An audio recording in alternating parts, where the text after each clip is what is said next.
Hello guys, this is your friend. We are back with a new fanfic. Which is what if Kushina survived the Nine Tails attack and build harem with Naruto, Hinata and Yugito part 1. And if you enjoy this fanfic, then please press the like button and subscribe to my channel for more fanfic like this. And now let's start the fanfic. Through her agony she heard a baby's cry. She opened her eyes and focused. "Give him to me," she said weakly. The attending physician checked her pulse, it was dropping dangerously. "Kushina, you've lost a lot of blood. You need immediate surgery or you're going to die." The sight of all that blood bothered her, but she couldn't let herself freeze up when her friend's life was at stake. She held out her arms. "Tsunade, give me my son." Frowning, Tsunade nevertheless put the wrapped child into his mother's arms. "All right, but only for a moment. Then we have to begin the surgery." She carefully took her son and smiled down at him. He had his father's eyes. He was crying. "Shish. Hush now, my little one. Hush, my little Naruto. Your mother is here and everything is all right." And as she held him, he quieted down. It stunned her just how much she loved him. "Everything is all right, my little one," she whispered to him. "Kushina, I have to take him." The man she loved, her husband, the father of her child, spoke. She looked up into his face and saw his tears. "No," she begged. "I take it back. You can't use him for this. Please, Minato, I beg you. Not for this. Isn't it enough that you're going to die? Must you do this to your own son?" Her voice was breaking. She knew there was no choice, but she didn't care. "Whose child shall I choose?" Minato asked sadly. "How can I ask some other parent to make a sacrifice that I am not willing to make?" "I don't care," she wailed and held him closer. "It's too much to ask, it's not fair."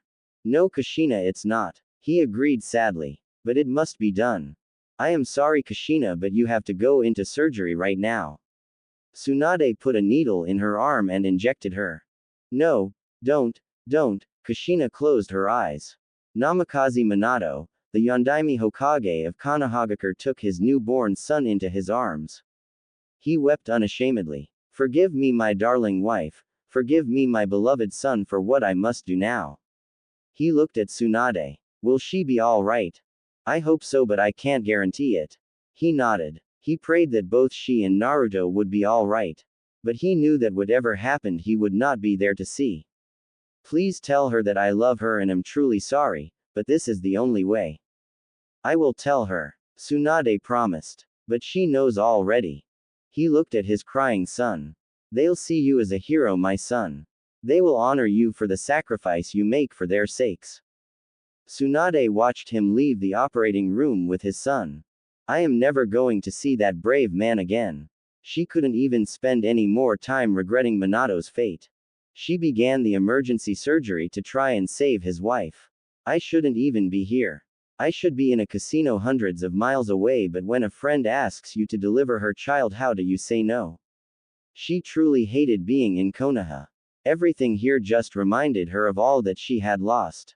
And now here she was trapped in the middle of a tragedy of epic proportions. "If I survive this, I swear I am never coming back to this village ever again." She slowly opened her eyes. There was sunlight coming through a window. She was lying in a small bed. "Good, you're awake." A familiar voice spoke. She had to focus for a moment. "Tsunade." Tsunade smiled and nodded. She stood up from the chair she'd been sitting in and stretched. "You're very lucky that I came. It was close, so how do you feel?" "Tired. More tired than I can ever remember being." "I believe that. You're going to need to stay in bed for at least a week to fully recover." Then she suddenly remembered. She sat bolt upright and was rewarded with a sharp stabbing pain in her belly. "Minato. Easy. Tsunade eased her back into the bed. "No sudden movements. Your body is in a weakened state. You need to take it easy." She looked up at her friend. "Tsunade, is Minato?" Tsunade shook her head. "I'm very sorry, Kushina, but he's gone. But he didn't die in vain. He stopped the Kyuubi and saved this entire village." She shut her eyes and grieved for him. "Oh Minato, why?" She opened her eyes and began to look about the room. "Naruto." She looked at Tsunade in panic. "Where is Naruto? Where is my son?" "He's alive, Kushina, and unhurt." Tsunade assured her but then looked worried. Right now he is with the old man. There is an emergency meeting of the council. They are deciding his fate. What do you mean his fate? His mother demanded. I want my son right now. Kushina, I can't bring him to you, I'm sorry. Then bring me to him. She tossed off her blanket and began getting out of bed. Stop. Tsunade grabbed her. Kushina, if you push too hard you'll reopen your wounds and die. Fine. She grunted in pain. Get me a wheelchair then, but I'm going to my son. Seeing the look in her eyes she knew there was no arguing with her. She turned to her assistant Shizune. Please bring me a wheelchair. The demon must be killed now. Uchiha Fugaku roared to the general approval of the council. We cannot afford to waste the heroic sacrifice of the Yondaime. We must complete what he began. That would be quite short-sighted. Danzo stood and spoke firmly. This child could become Konoha's ultimate weapon. Alone he could guarantee this village's supremacy. And I say letting it live even a moment longer is too dangerous. Fugaku demanded.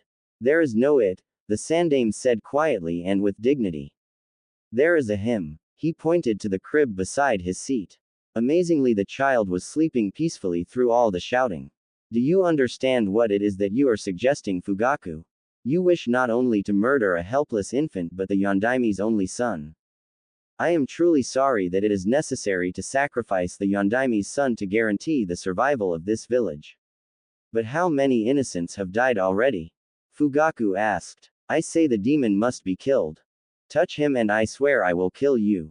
A woman's voice cried out from the doorway. They all stopped to look. There was Uzumaki Kushina in a hospital gown sitting in a wheelchair being pushed by none other than the Sannin Tsunade.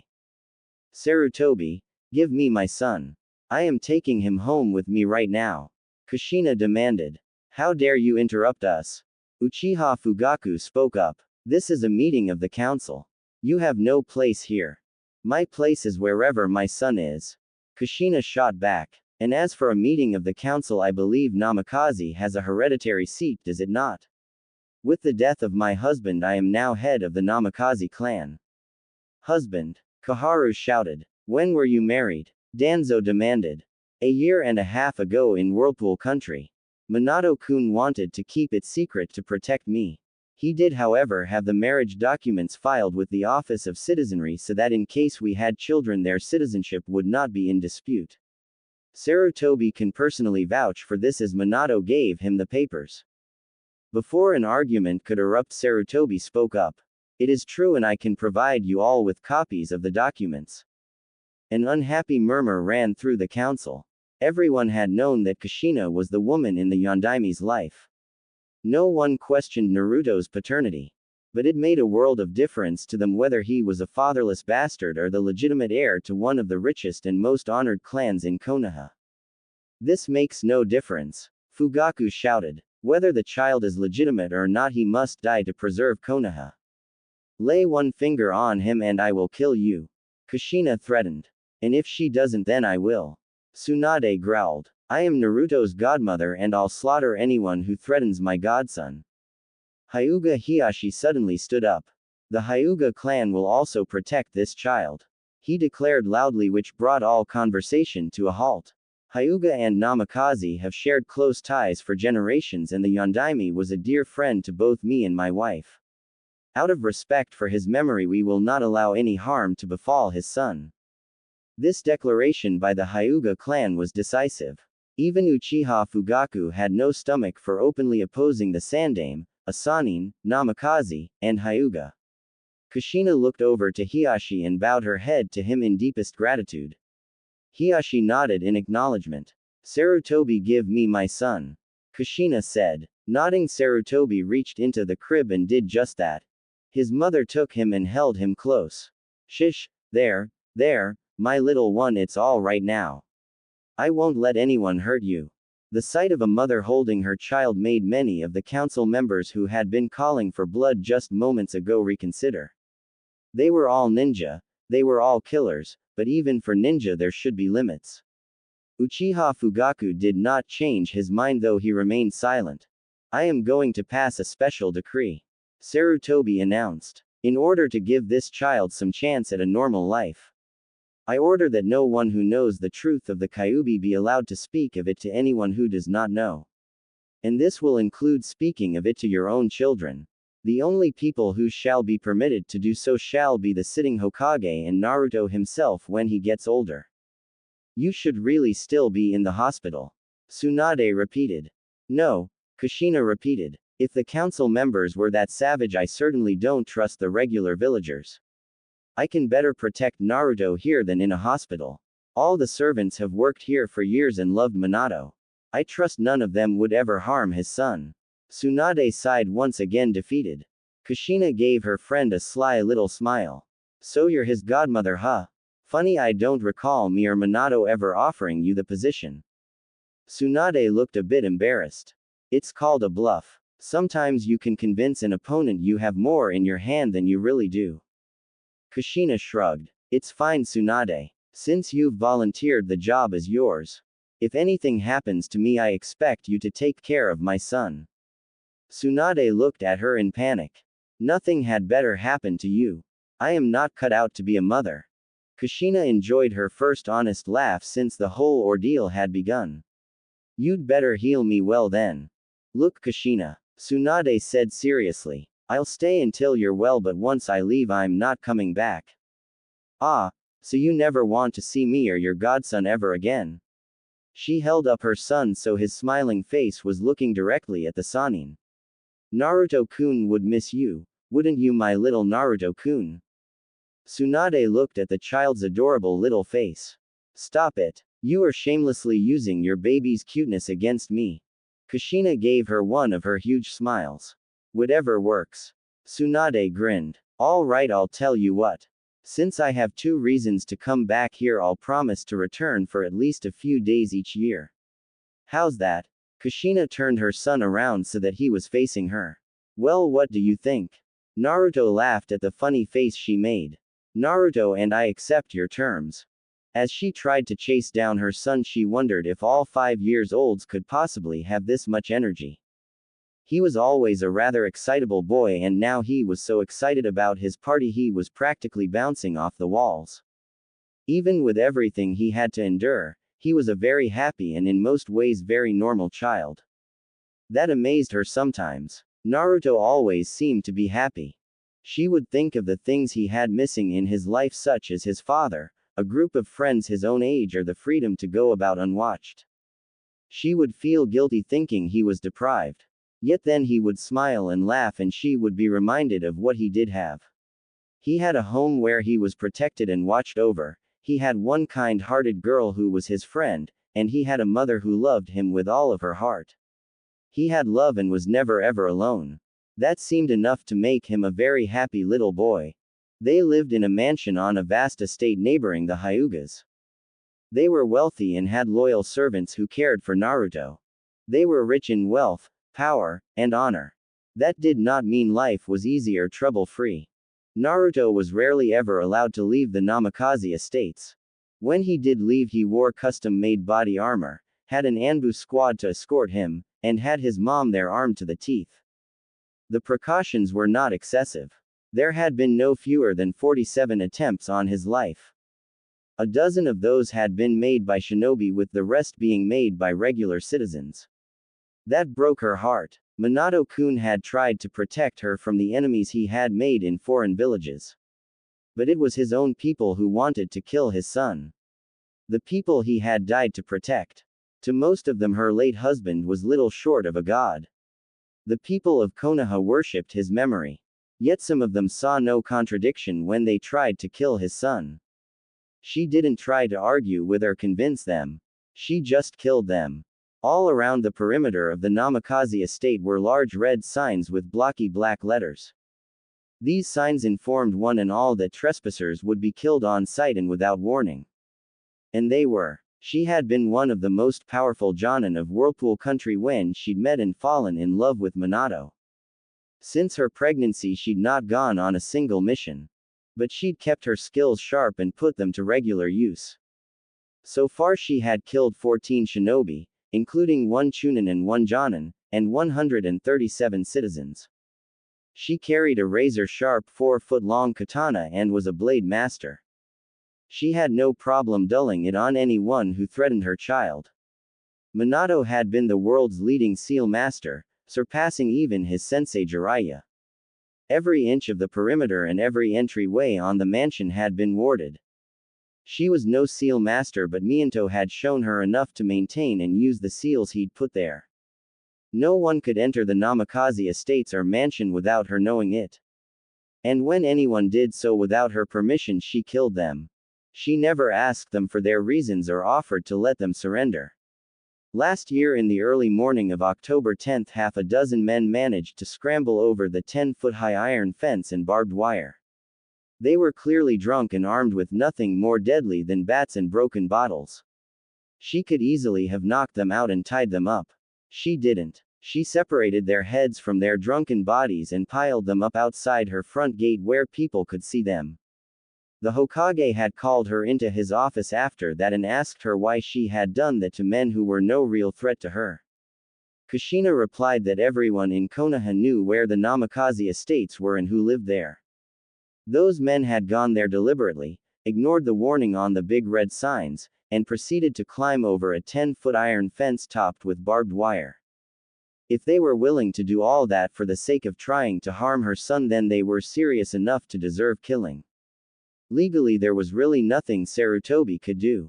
When Konoha had been founded, the clans had been granted special privileges. One being that the clans were given the right to deal with trespassers in any fashion they chose, up to and including killing them on sight. Kushina deliberately fostered a frightening reputation. She thought that was the best answer for so much mindless fear and hate. Since that incident, there had been only 4 attempts in the past year. Hey Mom. Naruto was jumping around her. Yes dear. After the party, can we go train some? His mother smiled at him and nodded. If that's what you want to do, then of course dear. Yeah, he shouted and ran off again.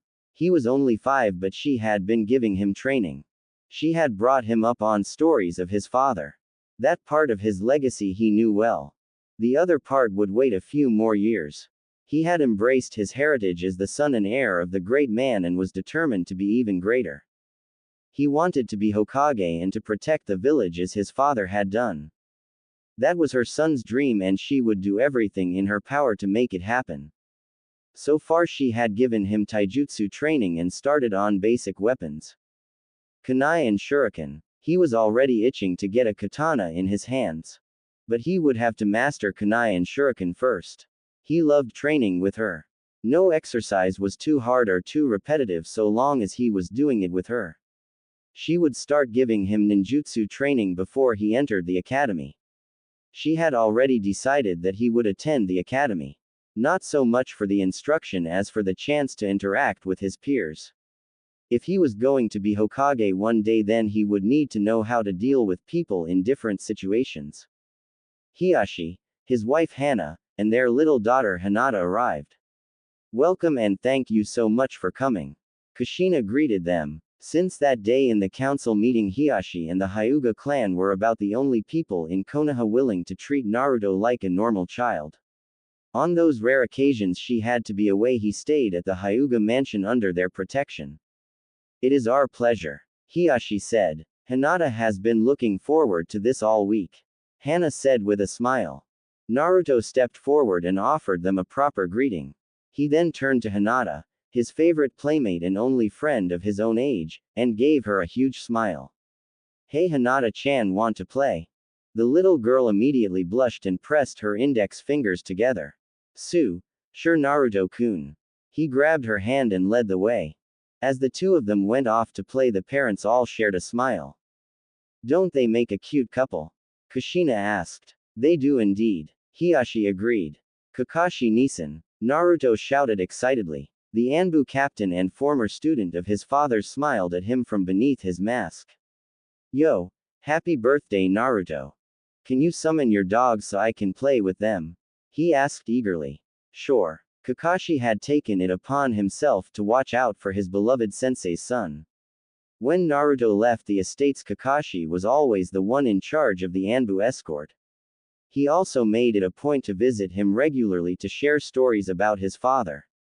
Naruto in turn had come to look up to him as an older brother. The door opened to reveal a ninja with huge spiky white hair and red lines running down from his eyes. Look, my little one. Do you know who this is? Pervy granddad. He sang out. A vein immediately began to throb on Jiraiya's forehead. Kid, I've told you before not to call me that. Naruto-kun, where did you come up with that name? Kushina asked, sounding surprised. Her son looked up at her in confusion. You told me to call him that, mommy. Oh, that's right. Now I remember. She sent Jiraiya a big smile. He's going to end up with your sense of humor. Jiraiya said flatly. Yes, I suppose he will. Kami, help us all. Is there sake? Godmother, Auntie Shizune. Naruto jumped into Tsunade's arms. He was immediately caught up and smothered in kisses from the two women. Tsunade put him and smiled. Well, Naruto, is it just my imagination, or do you just keep getting cuter every time I see you? He put his hands behind his head and gave her a huge smile. No, I'm getting cuter. Both women burst out laughing. Oh, I agree, you definitely are. Shizune said. Kushina watched with an impish grin. Still don't think you're cut out for motherhood. Tsunade sent her friend a grin. A few days a year are my limit, any more than that and I'd go crazy. Tsunade, good to see you again. A slightly tipsy Jiraiya came out. She sent Kushina a betrayed look. I didn't know he was going to be here. Why didn't you tell me he'd be here? Kushina smiled. I wanted you to come. Frowning, Tsunade grabbed the bottle of sake Jiraiya was holding. Give me that. She brought it to her lips and downed it in one swig. Is something wrong, godmother? She smiled down at Naruto with a bit more color in her cheeks.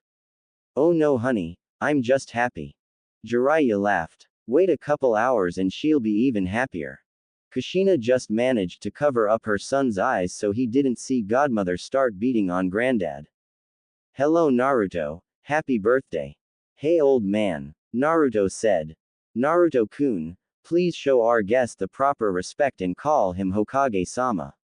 Kushina said gently. What? An insulted Jiraiya approached them.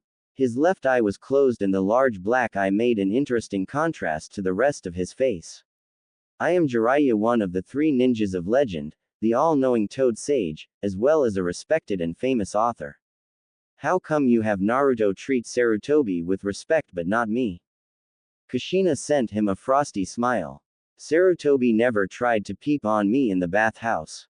It was a compliment. Oh yeah, well, if you ever try and compliment me like that again, I'll take something a lot more precious to you than your life. Her eyes dropped to a spot below his belt. He suddenly stiffened and walked away. I'm getting more sake before Tsunade drinks it all. The Hokage let out a depressed sigh. My students. As she talked to Hana, she felt a familiar sensation on her arm. Damn it, why now? Keeping a serene look on her face, she excused herself. She calmly walked to the outer hallway. Seeing she was alone, she quickly rolled up one of her sleeves to expose her left forearm. On it was an intricate tattoo of a tree with branches and 132 leaves. Each leaf contained a number. The tattoo was of course a seal.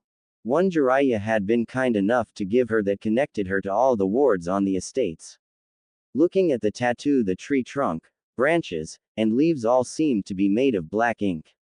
Except for the leaf that bore the number 77, that one was red.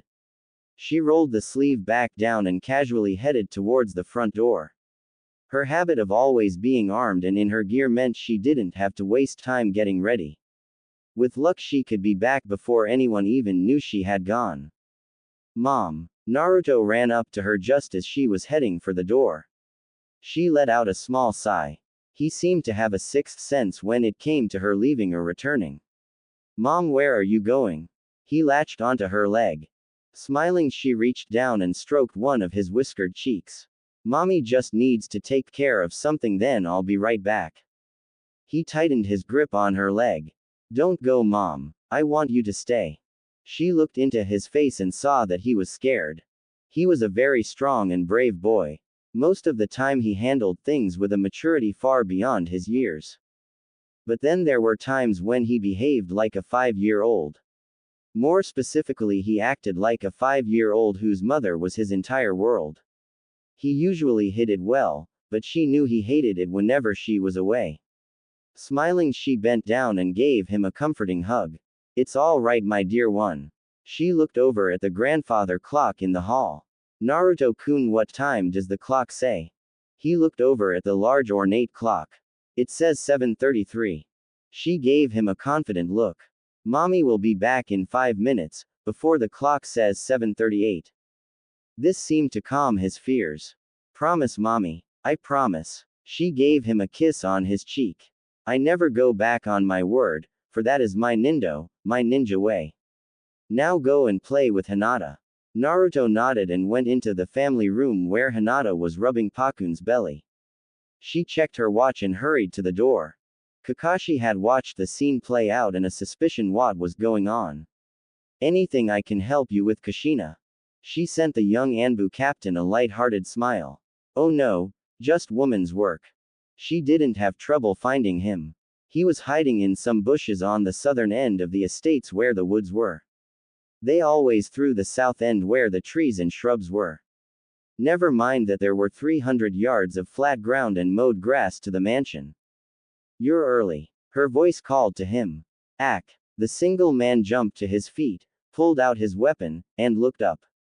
There about 20 feet above him stood a beautiful woman with long red hair. As she was currently defying gravity standing parallel to the ground, her feet planted on the tree trunk. Her hair draped off to the side. She was dressed in a black bodysuit with very dark red stripes running down the arms and legs. Around her forehead she wore a Hittite, but not one with the leaf symbol. Hers had 8 lines curving to meet in the center, like a pinwheel or whirlpool. Along her belt she had several pouches and some bulky lines along her body suggested she wore body armor underneath. He could also see the handle of a weapon sticking out from behind her left shoulder. Red Death. He gasped. She smiled and nodded. Yeah, that's what idiots like you call me. She shrugged. It's fine since that's exactly what I am to anyone who threatens my son. She looked at her watch. I have to be back in 3.5 minutes, that's how long you have left to live. She looked down at him considering. You know, I decided to celebrate his birthday a day early because every October 10th I have to deal with idiots like you. The first year I had to deal with 3 separate groups, one of them led by a Chunin. So after last year I finally decided to just celebrate it a day early. I mean, so long as he gets to eat cake, open presents, and play with people, he's happy. Maybe next year we'll just celebrate in July or August. She looked at her watch again. 3 minutes to go now. Why? The man choked out. Why what? Why am I talking to you? Why do I love double mint fudge? Why do you protect that monster? He never saw them coming. All he saw were her arms move in a blur. The next thing he knew he was on the ground screaming. A dozen kunai were jutting out of him. As he continued to cry out, she spoke to him in a clear, calm voice. You're not very bright, are you? Here's a tip. Never tell a mother her child is a monster. Here's another tip. If you're just a villager with a rusty sword, don't take on a ninja. Especially not if she used to be an Anbu captain in her homeland. And just one more tip. When you see big red signs posted everywhere, you should pay attention to them. She glanced at her watch. 2 minutes. Despite his pain and being at her mercy, he looked up at her in pure hate. He killed my father. He crushed him. Who did? She asked, not caring to make anything easy for him. You know who. If you mean my son, I don't see how he could, as he's not very heavy. You mock me. He growled. No, I'd have to like you at least a little bit to mock you. I find you and your kind utterly despicable. I am sorry for the loss of your father to the Kyuubi. Though I doubt you believe me, the fact is I mean that. I lost my husband, and I loved him. I hate the Kyuubi as much as anyone in this village. But hating the prisoner in no way justifies attacking his jailer. He has the Kyuubi inside him. That's right, she said. My husband gave his life to imprison the Kyuubi, and my son will spend every day of his life keeping the Kyuubi imprisoned. And just so you know, this is the last minute of your life. He has to die to protect the village. As he watched the one they called Red Death leapt down beside him, she reached over her shoulder and pulled out a long, thin, curved blade. No, she said firmly. He has to live to protect this village. He is my husband's legacy. He has all of Minato's strengths inside him. I can see in him that same love and courage that made my husband what he was. And when I look close, I can see the greatest of all future Hokages. He will protect this village someday as his father did. And now, she lifted her katana high over her head. Go to whatever hell is reserved for those who would kill children. The sword fell and did its work in a single cut. She ran in and looked at the clock. 15 seconds to spare. She quickly approached her son, confident he would not notice anything. One of the advantages of wearing black and dark red was that blood stains were practically invisible. See, my dear one, mommy made it back just like she promised. Naruto looked up at her excitedly. Mom, can we open presents now? Kushina smiled and nodded. Of course, dear, anything for you. He was standing in front of a mirror looking at himself. The body armor felt a little snug like always, but he liked the way it looked. You look so handsome, my little Naruto-kun, his mother said happily. He looked at her and hesitated a bit. Mom, he said, is it all right to be scared? With a gentle smile, she went down on her knees and hugged him tight. My little one, of course it is. I've felt fear many times. You. He looked at her in shock. She laughed and pulled him into another hug.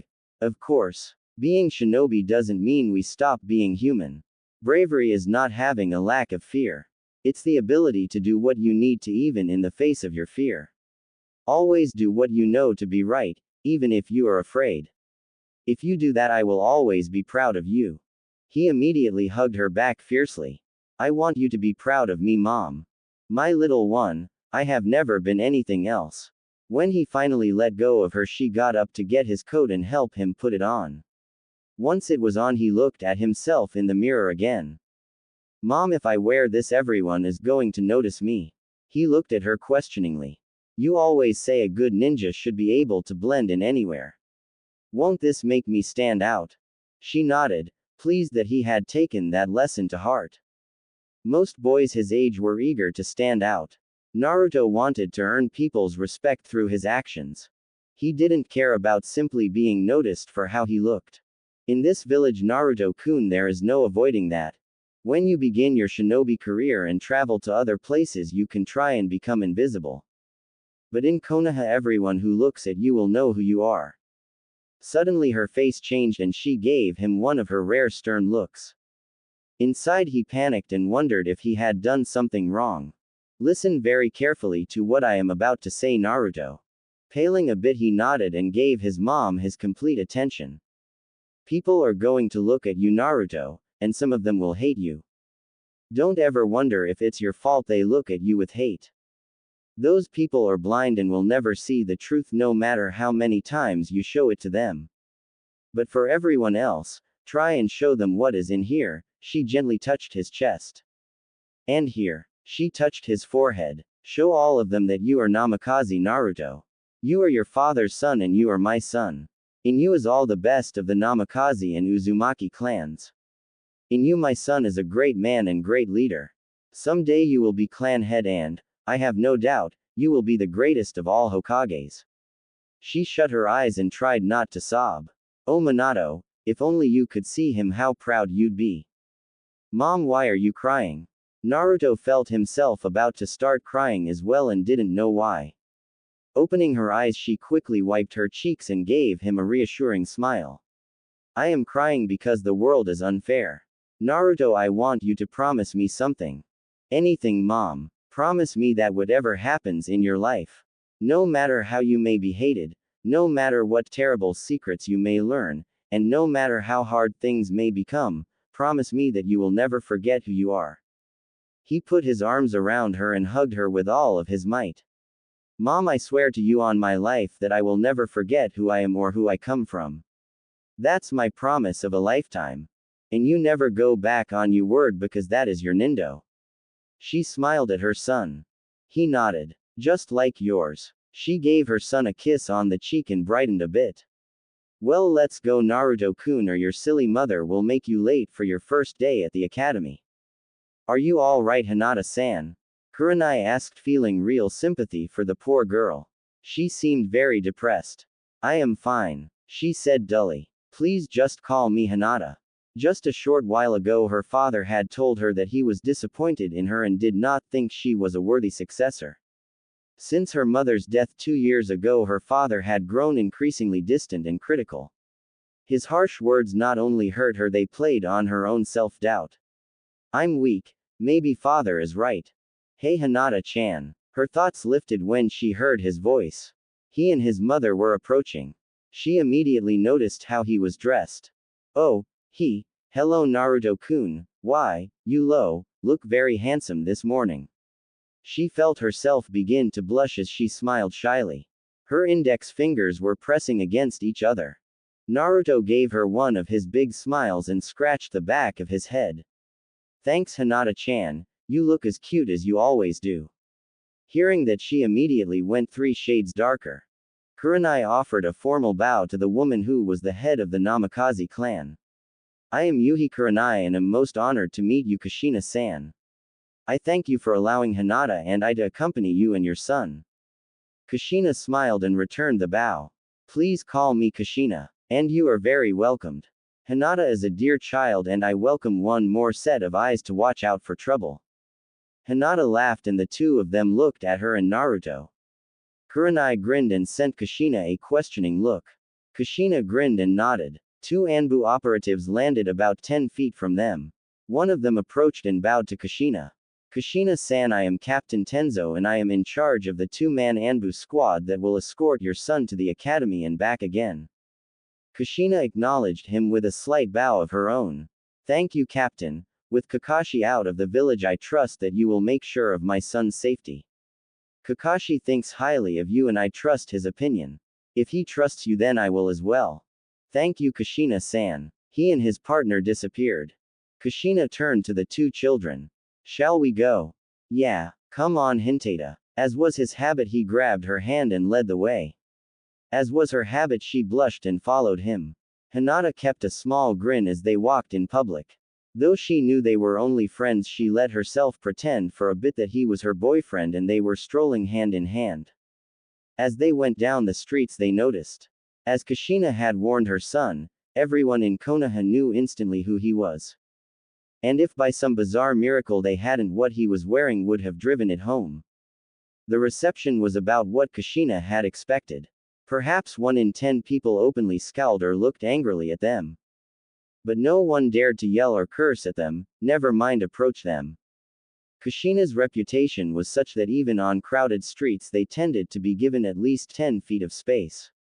About 1 in 10 actually bowed or cheered as they passed.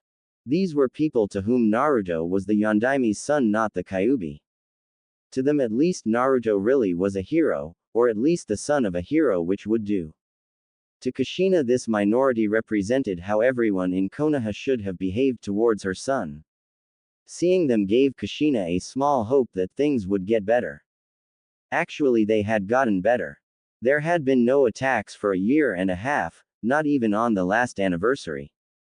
Kushina wasn't sure if that meant people were finally becoming more understanding or that she had finally killed enough idiots to make her point clear.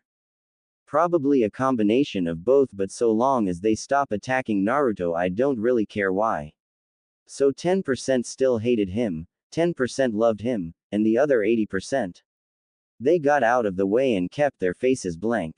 What were they thinking? A Yumenka might have known, but she didn't. Were the majority just better at hiding their hatreds, or were they simply accepting of things? Time would tell, she supposed.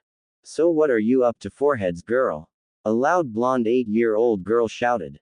What do you mean, Ino pig? A fierce pink-haired girl replied. I know you're planning to sit near Sasuke-kun. Well, go ahead and give it up. No one is getting Sasuke but me. Sasuke-kun is going to fall in love with me, Ino pig. He and I share one soul. It's destiny. Destiny. Let me tell you something. She suddenly noticed a small group entering the academy grounds. She noticed one person in particular. An extremely well-dressed and muscular-looking blonde boy. And he was walking hand in hand with a Hyuga. Hello Earth to Ino pig.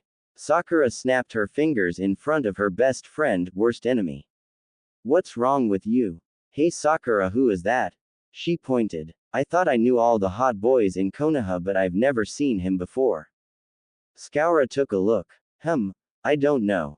But back to Sasuke, A dark-haired girl who wore her hair in pigtails suddenly squealed.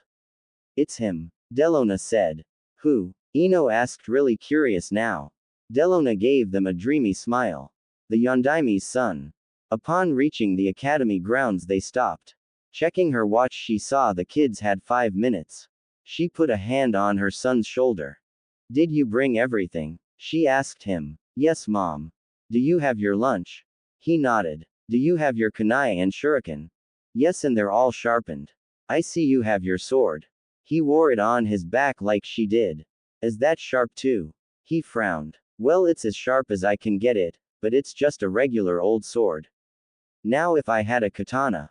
No, she continued. You have your radio communicator. Of course, and it's preset to the emergency frequency. If anything happens, just hit the send button and I will be here in less than 2 minutes. I know, Mom, he said in a bored tone. He loved her, but she was treating him like a little kid. Now if anyone attacks you for any reason, even if it's an instructor or someone in Anbu uniform, I hit the communicator and fight with my sword. And when the sword is drawn, ready it to take blood, for when the sword is drawn, safety comes only in the death of your foes. Kushina nodded. That was the correct answer. She hadn't expected anything less. She racked her brain trying to think of anything that might have been overlooked. Oh, Naruto-kun, did you put on clean underwear this morning? Hinata couldn't help herself, she started giggling. Naruto put his head in his hands. Mom, please. The Yondaimi's son. Ino said excitedly. I didn't know he was even going to be in our class. Delona, are you sure? The girl rolled her eyes. Look at him for a second.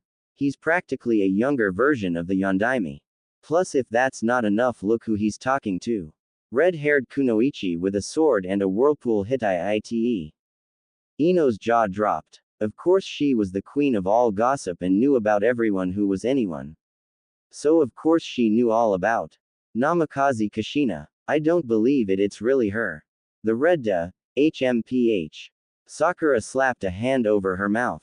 Are you crazy? Sakura whispered to her irate blonde friend. You know the stories. If she hears you call her that, she'll kill you. No, Delona said with certainty. It's if you say her name 3 times in a row in a darkened room. Another girl spoke up. I heard that if she catches you alone after dark, she'll cut your head off and bring it home with her. Well, I heard that she comes to cut your head off if you do it before you get married. Another girl spoke up. Do what? Sakura asked. Ino finally managed to get her surprisingly strong friend's hand off her mouth. Enough. Ino turned to rail at Sakura and the other girls. What is wrong with all of you? You give Kunoichi a bad name. She's obviously just a powerful ninja and nothing else. I swear you're all a bunch of chickens. How are you going to be ninja if you're scared of a bunch of wild stories? Oh really? Sakura asked. Well, I don't see you going up to talk to her. If you're so brave, go and say something to her. I would, but I don't have anything to say. Ino replied. Sakura grinned. Sure. Ino chicken, sure. A couple of the other girls began to make clucking sounds. Ino's face darkened. There were 2 things she never allowed people to question. Her fashion sense and her courage. Fine. I'll show you what a real Kunoichi is. She headed to where the Whirlpool Ninja was talking to the miniature Yondaimi. Ino actually smiled. Maybe I can make a really good impression on him. Naruto-kun? Hinata asked quietly. She was looking at the academy and other children nervously. Yes, Hinata-chan. Looking into his clear blue eyes, she found herself wishing she was more like him. He didn't have any weaknesses, she seemed to be nothing but. Naruto-kun, she hesitated. She would never admit this to her father, but she felt sure the Namikazes and Kurenai would not tell him. And she was desperate for some comfort. Naruto-kun, I'm scared. She immediately cast her eyes down. I know that I shouldn't be, but I am. It's okay. Hinata-chan, I'm a little scared too. Her eyes shot up and she stared at him, not believing it. You. He grinned. Yeah, me, but it's alright because even though we're shinobi, we're still human too. Being brave isn't about not feeling fear, it's about overcoming the fear to do what you have to. She began pressing her fingers together nervously. Wah, what if you're not strong enough to overcome the fear? Naruto reached out and took both her hands into his. Hinata-chan, I'm sure you have all the strength you need to meet any challenge. I believe in you. Those were the kindest words she'd heard since her mother had passed. And they meant much more to her than Naruto would ever guess. Naruto-kun, I feel courage when I look at you. She swallowed. She wasn't quite that brave, yet. I feel strong enough now, arigato. Kushina smiled. My Naruto-kun, you've grown very wise. Maybe we shouldn't even bother with the academy after all. Maybe we should just give you the graduation test right now. He looked at her excitedly. If I pass it, will you give me a katana? No. Hello. They all turned to look at a young blonde girl in a purple dress and leg wrappings. Hello. Kushina answered. The girl immediately bowed to her. I am Yamanaka Ino. This is my first day at the academy. I am hoping to make some new friends. She sent Naruto a huge smile. Hinata got the feeling that Ino didn't even see her. Ino looked at Kushina and spoke carefully as though she were treading a minefield. Am I mistaken in believing that you are Namikaze Kushina? And that this is your very handsome son? Kushina gave the girl a slight nod. She didn't miss the way she was eyeing her son or the nervous way Hinata was pressing her index fingers together. Kushina let out a small sigh. Well, I wanted him to interact with his peers. He was bound to meet a girl besides Hinata sometime. I didn't expect the very first one to be quite so friendly. I am Kushina and this is my son Naruto, Hyuga Hinata, and Yuha Kurenai. I am pleased to meet you, Ino. She offered Kushina another bow. I am greatly honored to meet you, Kushina-san. She turned her full attention to Naruto. I am also very happy to meet you, Naruto-kun. Kushina raised an eyebrow. Very friendly. Hinata stood there and simply pressed her index fingers together even more nervously. Kun. She's just met him and she is already calling him Naruto-kun. She's very pretty and very sure of herself, not like me. Naruto gave her a very wary smile and a slight bow. He wasn't sure what to make of her, but he didn't want to offend anyone on the first day. I am very happy to meet you as well, Ino. She laughed and put a hand on his arm. Oh, please call me Ino-chan. She gave Hinata a quick glance. And is this your friend? Naruto nodded. Yes, Hinata-chan is my very best friend. Ino turned her full attention on Hinata now. She was still smiling, but the smile was not the same one she had given Kushina or Naruto. This one had something a bit predatory in it. Oh, Hinata-chan, I hope we can be friends too. It's so sweet that Naruto-kun thinks of you as his best friend. Most boys aren't comfortable having girls as just friends. It's nice that Naruto doesn't have trouble seeing you that way. Well, I have to get to class, I'll see you inside. She reached out and touched his arm again. Bye, Naruto-kun. As she walked away, she put just a little bit of sway in her hips. Hinata looked down at the ground. In about half a minute, that girl had managed to make her feel completely ugly and plain. She obviously wasn't someone Naruto-kun would ever choose to be with. Weird. Naruto said. Without a thought, he grabbed Hinata's hand and began leading her to the academy entrance. Come on, Hinata-chan, we don't want to be late. He was looking at the academy so completely missed the look of relief on Hinata's face. Kushina watched the two of them go with a shake of the head. It suddenly occurred to her that of all the lessons she had given her son on history, ethics, math, taijutsu, weapons, chakra control, and other subjects, she hadn't spoken to him even once about girls and how to deal with them. She shook her head, not believing she had completely forgotten something so vital. Great, I've sent him into battle completely unarmed. Well, if he survives today, I'll start explaining about girls tonight. After all, they're at least as dangerous to him as assassins. Wow, I can't believe you actually talked to her, Ino.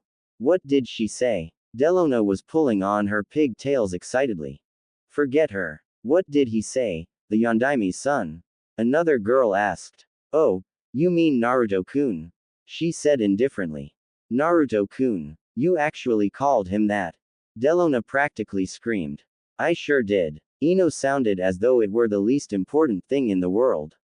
Let's get to class, I'll tell you all about talking to Naruto-kun in there. Hey Ino pig. Don't think I didn't see what you did. You were flirting with him. How dare you do that to Sasuke-kun? Ino sent Sakura a self-satisfied little smile. Sasuke who? Naruto and Hinata stepped into the classroom together. Most of the children were already seated. Many of them seemed to know each other and there was loud chatter.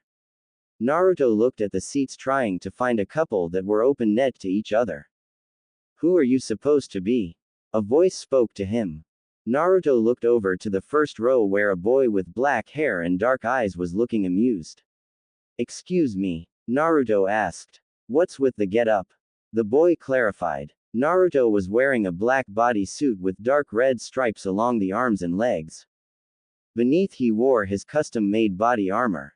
Along his belt were several pouches and on his back he had a sword strapped on. But that wasn't what had gotten the other boy's attention. It was the cloak. Naruto had on a pristine white cloak with flames along the bottom. It was an exact replica of what his father had worn as Hokage. When Naruto wore it, the resemblance was unmistakable. I wear it in honor of my father. Naruto said tightly. For him, his father was a subject he could not speak of without strong feeling. The boy chuckled, thinking the newcomer who was obviously just desperate to get attention. Sure, you're just trying to be a fake yondaime. The boy's chuckle was cut off when he suddenly felt a killer intent stronger than any he ever had. The blonde boy's hands were twitching and his eyes were looking at him with something dark and hateful. He wasn't the only one in the room who could sense such intense feeling. The talk in the classroom died away and everyone looked at the boy who was glaring at Sasuke. Hinata could feel their eyes on her as well as the killer intent coming off Naruto. She felt like shrinking away. Naruto didn't seem to notice. My name is Namikaze Naruto, he said in a voice that was low and tight. My father was Namikaze Minato, the Yondaime Hokage.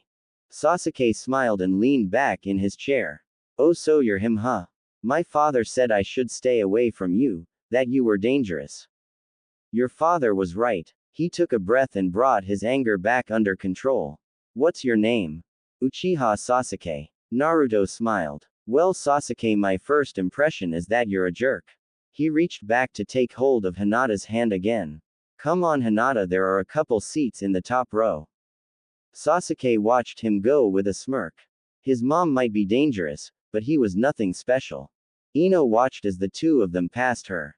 Seeing her, Naruto gave a quick nod which she took as proof of his infatuation with her. He is so cool. She sighed. You're drooling. A bored voice next to her said. Shut up, you lazy jerk. Don't disturb me when I'm thinking about my one true love. Yours and every other girl's. I almost feel sorry for Sasuke. Ha. She gave the sleepy boy next to her a triumphant smile. Shows what you know. I am so over Sasuke. Oh. Shikamaru somehow found the energy to lift one eyebrow. Who's your latest victim? Ow. He rubbed the back of his head. HMPH. Well, it just so happens that I have fallen completely in love with Namikaze Naruto. Shikamaru craned his neck to look at the seats on the top row across from him. For him, this was a huge effort. He looked at the boy sitting talking to a girl who was obviously a Hyuga. His get-up was obviously meant to draw attention. My folks told me to be very careful around him, but they wouldn't say why. He shrugged. Not that they needed to, given who his mom is.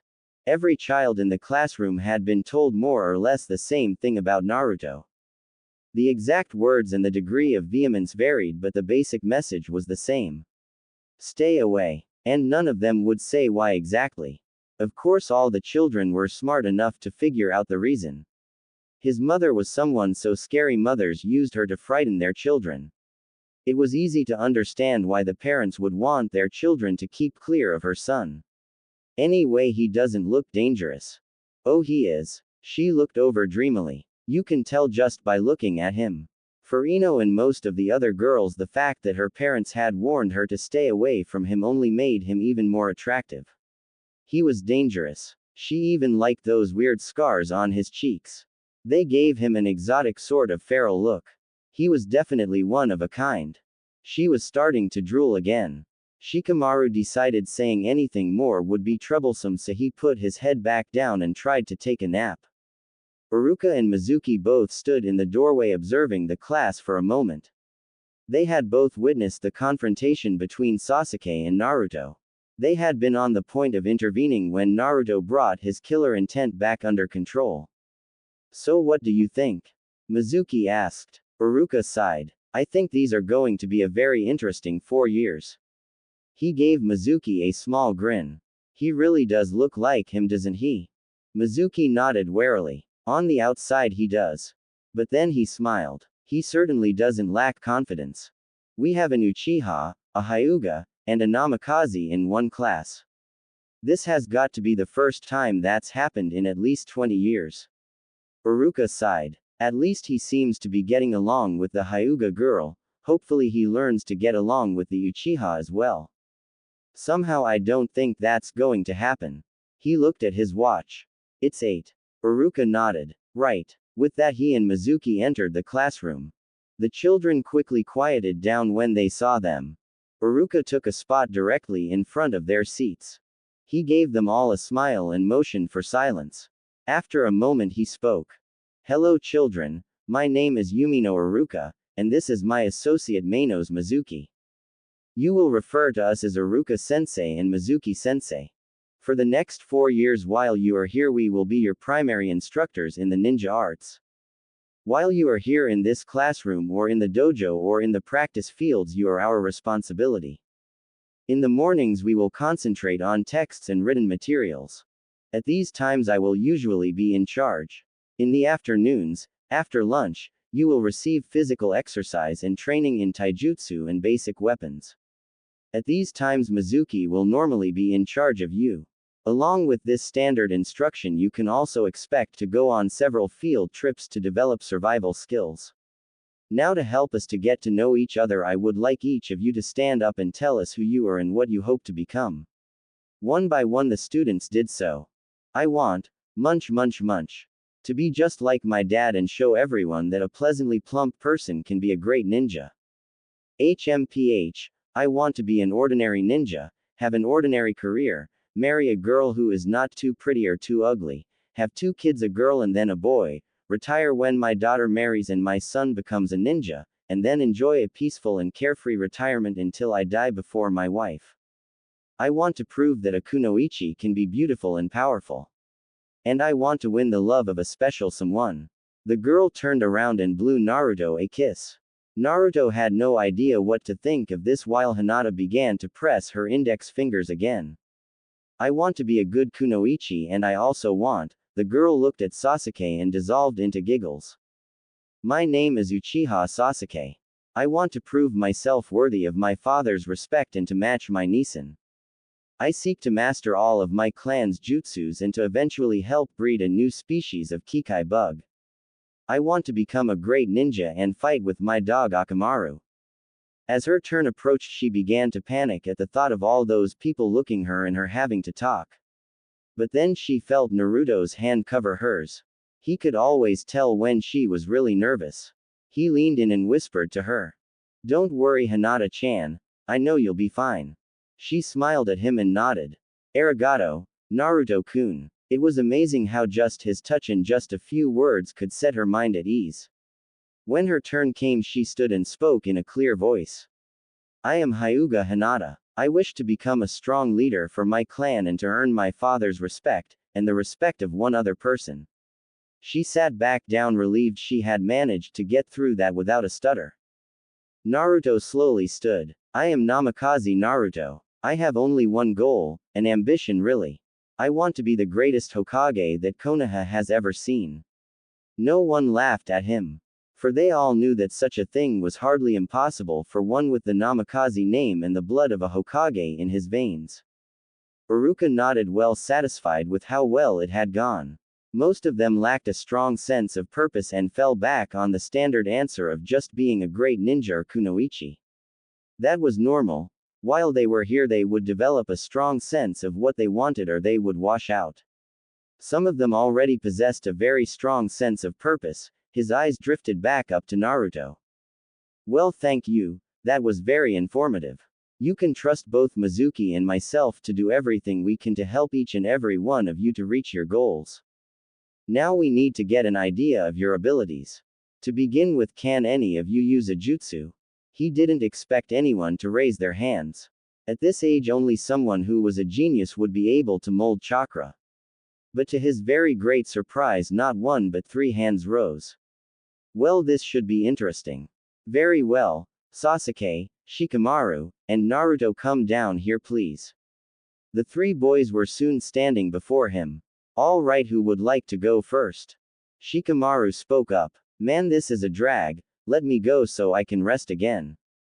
Iruka frowned at him. You should be well rested when you come here each day. There is no excuse for not being ready for a full day when you arrive here. In any case, please show me your jutsu. Shikamaru nodded and went through some hand signs. Shadow possession technique. His shadow flowed 5 feet until it merged with Iruka's. Iruka was compelled to put his hands on his head and begin dancing around, mimicking Shikamaru and greatly amusing everyone in the class. All right, that's enough, Iruka called out. Shikamaru ended the jutsu and Iruka tried to regather his dignity. Thank you, Shikamaru, that was very impressive. Shikamaru nodded and slouched back to his seat. Sasuke, why don't you go next? The boy smirked. Can we go outside? It's a fire jutsu. Iruka nodded. All right, class, we're going outside. After about 5 minutes, the class and instructors had assembled on the asphalt outside. All right, Sasuke, please demonstrate. Sasuke ran through the hand signs. Fireball technique. From his mouth, a boulder of fire at least 5 feet across appeared. He let it land on the asphalt. He heard the other kids all shout and applaud, of course. He calmly turned back to his stunned instructors. Both of them were gaping at him. Very impressive, Sasuke. Iruka praised. The power of the Uchiha clan. Mizuki said with a little bit of awe. Smiling happily, he headed back to rejoin the other students. As he passed Naruto, he smiled at him. Top that fake Yondaime. Naruto shot him daggers from his eyes as the smug little genius passed him. His hands twitched and he longed to take out his sword. He did manage to keep his killer intent from spiking though. Oh, I'll top that, you arrogant little jerk. When Iruka called him forward, he decided to put as much chakra as he could into this. He thought this might go well. He was seriously pissed off at the moment, and he'd found that whenever he got really angry, he seemed to have more chakra than usual. He thought of it as red chakra and it always felt different from his regular chakra. He could feel it in him now. He went through the hand signs. Shadow clone technique. And then just for an instant the entire area was covered with smoke. When the smoke lifted, Iruka, Mizuki, and the class were entirely surrounded by about 200 clones. What? Mizuki stared out in complete shock. He wasn't the only one, the entire class was shouting and pointing. Iruka reached out and actually touched the 2 nearest clones. Sure enough, they weren't illusions. Naruto, how on earth did you do that? What do you mean? He looked at the one who had answered. Shadow clones are a high-level Jonin jutsu. How did you learn it? Oh, well, my mom tried teaching me how to make regular bushins, but I was terrible at it, still am. It turns out I have a lot of chakra capacity, even more than my mom has. She finally realized that the reason I couldn't make bushins was that I have trouble controlling very small amounts of chakra. I actually have an easier time with jutsus that require lots of chakra. So she had me learn how to make shadow clones. But it's a forbidden jutsu, Mizuki spoke up. How did you get access to it? It's in my family library. Naruto replied casually. Really? Mizuki said. Well, now this has possibilities. Naruto, just how long did it take you to learn this? Iruka asked. Naruto shrugged. It just took a few hours, it wasn't that hard. Now Iruka and Mizuki were both staring at him open-mouthed. What? Iruka shook his head. He had learned an A-rank jutsu in a few hours and performed it better than anyone below cage level could. Naruto, Do you know I truly believe that you just may be Hokage one day? Mizuki gave him a surprised look. The students were whispering among themselves, repeating what Iruka had just said. Naruto gave Iruka a huge grin. You mean that, Iruka-sensei? Iruka nodded solemnly. If you can do this much now, you're likely already at Jonin level, definitely high Chunin. In fact, if you like, I'd be willing to give you the graduation test now. If your scholastic knowledge is good, you could definitely pass it and become a genin right now. What? No way can that loser be stronger than me. The way they're talking about him sounds like the way they talk about Nissan. I'm an Uchiha, he can't be better than me. Sasuke thought venomously. Oh Naruto-kun, I am so proud of you. You truly are amazing, and I know you'll be a great Hokage. Because you can do anything you truly want. Hinata thought proudly but sadly. How will I get through school without you? Oh no, I can't lose Naruto-kun now. How can I make him fall completely in love with me if I'm stuck here while he's doing missions? Ino thought desperately. Damn it, this is not good. Mizuki thought of arguments against giving Naruto the graduation test now. It was rare but not unheard of. But fortunately Naruto shook his head. Thanks Iruka-sensei, but my mom already told me she wants me to stay in for the full 4 years. She says I need to develop my social skills. Iruka nodded. All right, but please tell your mother that I am prepared to administer the test at any time. Naruto nodded happily. So do you know any other jutsus? About a dozen, he said without concern. He smirked. Anything interesting? If he knew shadow clones, it only made sense he would know other lower level jutsus. But nothing could top what he'd done already. Well, I can summon. Iruka looked at him carefully. Show me please, but first would you mind dismissing your clones? No problem. With a thought he got rid of all his clones. Then he bit down on his thumb. Summoning technique. He slammed his hand onto the asphalt. With a large puff of smoke, a 5-foot-tall red and black frog was there. Iruka nodded. I knew the Yondaime could summon frogs. But for you to do so, you have to sign a contract. How were you able to do that? Naruto smiled. Oh, Granddad let me. Granddad. Jiraiya. He was my father's sensei and he drops by to see me whenever he's in town. You've had the great Jiraiya teach you. You've had one of the Sannin as a sensei. Well, I don't know if you can really call him my sensei. He just shows me a few things like summoning and then he goes off to do research somewhere. Tsunade's even worse, I only get to see her once a year. And she always wants to show me how to do medical jutsu. He shook his head.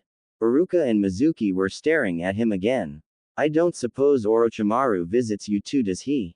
Iruka asked. Who? Never mind. All right Naruto, very, very impressive. All right, let's get back to the classroom. He and Hinata had found a table in the cafeteria and were sitting down to eat. What did you bring for lunch, Naruto-kun? Naruto gave her a very happy smile.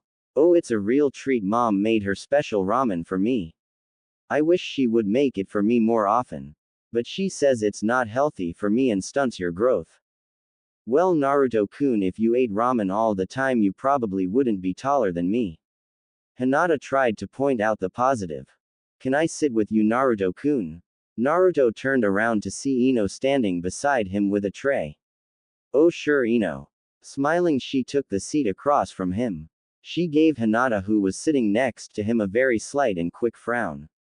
Oh Hinata-chan, are you doing anything later after class? No, why? Well Hinata-chan, I thought if you like I could take you shopping with me. I mean, we could get you something to wear that actually shows off your feminine side. You know, instead of the gender-neutral clothes you have on now. I mean, the only reason to wear a bulky beige jacket is if you're embarrassed by your figure. That's not the reason you wear it, is it, Hinata-chan? Hinata felt herself wanting to shrink again. No, she said in a small voice. I mean, if it is, that's nothing to be ashamed of. Some girls are just late bloomers. Naruto looked at her. Ino, we're all 8-year-olds, no one has yet. Well, you have, Naruto-kun. She reached across the table to touch his forearm. Ooh, you are so muscular. How did you get so strong? Weight training and regular exercises. Can you give me some tips? I would love to see what you do. Naruto shrugged. All right, what are you doing this Saturday? She beamed at him. Nothing. Nothing at all, Naruto-kun. Would you like to join me and my mom for training? The smile slipped a bit. No, this is fine. I'll just impress him and his mom with my ability and we can have a real date later on. I mean, it's still more than Sasuke ever agreed to. That sounds great, Naruto-kun. I'd be happy to join you. Might want to reconsider that. Hinata spoke up. Their training sessions can be very extreme. She gave Hinata a smug smile. Have you trained with him? She nodded. I don't do all the exercises, but I do about half of them. Well, I'm sure that if you can handle half of them, I'll be able to do most of them. Hey Hinata-chan, why don't you come by Saturday too? We can all train together. Naruto said. Hinata looked at Ino and sent the girl a tiny grin. I'd like that, Naruto-kun. Great. I'll see both of you there at 7. Naruto said. In the morning. Ino said, startled. Naruto nodded. Be sure to have a big breakfast, you'll really need the energy and we won't stop until noon. Your workouts last 5 hours. The color began to drain from her face. Oh no, Ino, Naruto said. The workouts last 10 hours. 5 hours is as long as Hinata-chan can last. Is that a problem? Her smile looked a bit shaky, but she shook her head. Naruto, would you mind if we join you? Naruto looked up to see 3 girls all smiling at him and holding trays of food. He nodded and gave them all an inviting smile. The kids sure were friendly. But why did Hinata look so worried? It's not a problem that I invited her, is it, Mom? Naruto asked as the 4 of them were heading back from the academy. No, honey, of course not. I want you to make friends. You are welcome to invite whoever you like home, just let me know. She stopped to pick up a couple of pebbles. Inviting friends over is fine. In a blur, she threw the 2 pebbles at a large tree they were passing underneath. Ow, ow. 2 8-year-old girls dropped out of the tree onto the street. Kushina stood over them, frowning with arms crossed. Why are you following us? Delona looked up in a panic for her life. Please don't kill us, she wailed. Kushina shut her eyes and shook her head. I'm not going to hurt you. But don't stalk my son. If he wants to see you after school, he'll invite you. But if he doesn't, I expect you to leave him be. We weren't stalking, Naruto-kun. We just wanted to see where he was going. Delona said. Did he know that? No. Delona said weakly. That's stalking. Don't do it again. Now go. The 2 girls wasted no time running away. Kushina returned to her son's side. Tell me something, Naruto-kun. How many girls had lunch with you today? Not counting Hinata. 7. Well, it's official then, Kushina said in a flat voice. What? You have a fan club? She took out a kunai and tossed it at a trash can. The can flipped end over end, spilling garbage over the 8-year-old girl who had been hiding behind it. Eek! The girl shouted in terror. Go home and don't follow my son again. The girl fled. She gave her son a look that was amused and annoyed at the same time. My son, the heartthrob. It's okay. Mom, I'll just tell the girls to leave me alone tomorrow. Kushina, Kurenai, and even Hinata looked at him as though he were an idiot. Naruto-kun, I really don't think that will do any good. Hinata said quietly. Why not? Because Naruto-kun, you're not a person to them, you're an ideal. Kushina said as she picked up another pebble.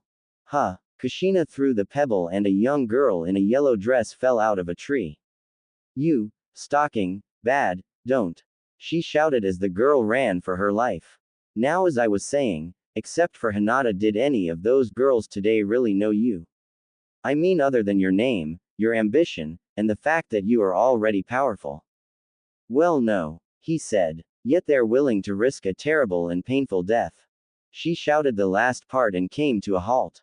Every girl who has been following my son has until the count of 5 to get out of here before I take out my sword and start cutting off heads. 5. Immediately 6 different girls came out of their hiding places and began to run away screaming. She looked at her son. None of these girls actually think they're going to get you. So just telling them you're not interested won't help. You're an ideal to them now. An ideal? Kushina nodded. They look at you and see the perfect and unattainable. Being with you is a magical quest. They know the attempt is bound to fail, but they still want to try because you represent an ideal to theses girls of everything they imagine they want in a boyfriend. They want to pursue you because in an odd way they think it brings them closer to this perfection they can never really have. So what can I do, Mom? Kushina frowned. Well, if you'd known what to do you might have nipped this in the bud. But I neglected to tell you how to handle things. She sighed. Unfortunately, now that the fan club has actually formed, you're left with only two options. One option would be to ruin the reputation you have now. You could answer every question wrong, try to be loud and obnoxious, start playing a bunch of annoying pranks, and maybe replace the Hokage cloak with a bright orange jumpsuit. Naruto looked at her in horror. Mom, don't even joke about that. Kushina grinned. Well, that leaves option 2. Get a girlfriend. What? Hinata thought. What? Naruto cried out. Mom, I thought I was trying to get the girls to leave me alone. Kushina nodded. That's the goal, Naruto-kun. How does having a girlfriend help with having girls chase after me? Simple. By having one girlfriend you immediately ruin the ideal all the other girls have. Even if you are unattainable, they still want to only chase boys who are unattached.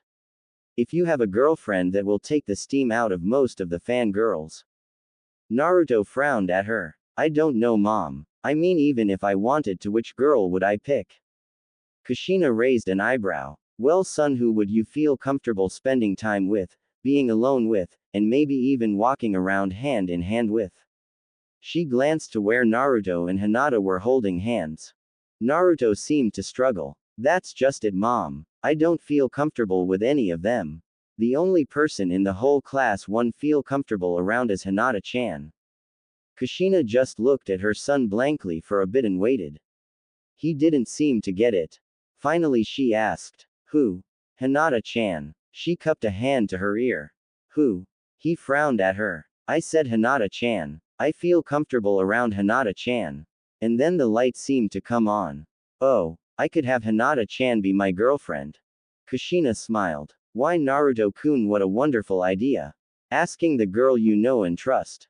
But Naruto frowned. I don't think it would work though. Why not Naruto-kun? Hinata asked. He looked at her in surprise. Come on, Hinata-chan. Can you see me as your boyfriend? Hinata hung her head and didn't bother to answer. Kushina looked on but decided to not say anything. If he doesn't see it, there's no point trying to force things. Well, they're both young. All good things in time. Well, Naruto-kun, I hope you enjoy being an ideal. Great. He began looking around, wondering if there were any more girls following him. Kushina picked up a pebble. Well, on the bright side, this should be good preparation for when you become Hokage. Most of the villagers never met your father, but they loved and idolized him. She threw the pebble into some bush in the front of a residence. Ow! The bush cried out. Though the villagers didn't stalk him. They made it back to the Namikaze estates without saying much more. They also made it, running into only 2 more fangirls. Naruto-kun, go on in, I'll be a minute. Naruto nodded and went in through the gate. Once he was out of hearing, she turned to Hinata. Hinata-chan, I would like to talk to you for a minute. Kurenai looked at Kushina. Would you like some privacy? Kushina shook her head. I don't mind if you hear this, Kurenai. She smiled at Hinata. This will just be between us girls. What is it, Kushina? Hinata asked morosely. Kushina reached out and gently put a hand on each shoulder. Hinata-chan, don't give up on him. She looked surprised. What do you mean? Just what I said. Don't give up on him or on the idea of being with him eventually. I know it doesn't seem like it right now, but Naruto thinks the world of you. And I know just how deeply you care about him too. She sighed. Naruto-kun doesn't even see me as a potential girlfriend. Right now he doesn't, but Hinata-chan, you are both still so very young. Things can change with time. But the important thing is that today wasn't a decisive moment, so don't worry too much. Decisive moment? Kushina smiled kindly. In all of our lives, Hinata-chan, there come a certain number of decisive moments. These are crossroads in our life's journey. They are times when your life can move into one or another very different path. Would you like to hear about mine? Hinata nodded eagerly. Well, not too surprisingly, mine involved a certain man. Would you like to hear how Minato and I came to be? Oh yes, please. Well, he was in Whirlpool Country commanding a small force of leaf nins that were there to help us drive out some damn rock nins from our territory. I worked with him closely, and from the very start we flirted with one another mercilessly. She stopped and smiled fondly at the memory. Anyway, after a month the rock nins had been driven out and Minato was going to lead his men back home. We were saying our goodbyes. And as I was saying goodbye to him, I just knew it was a decisive moment in my life.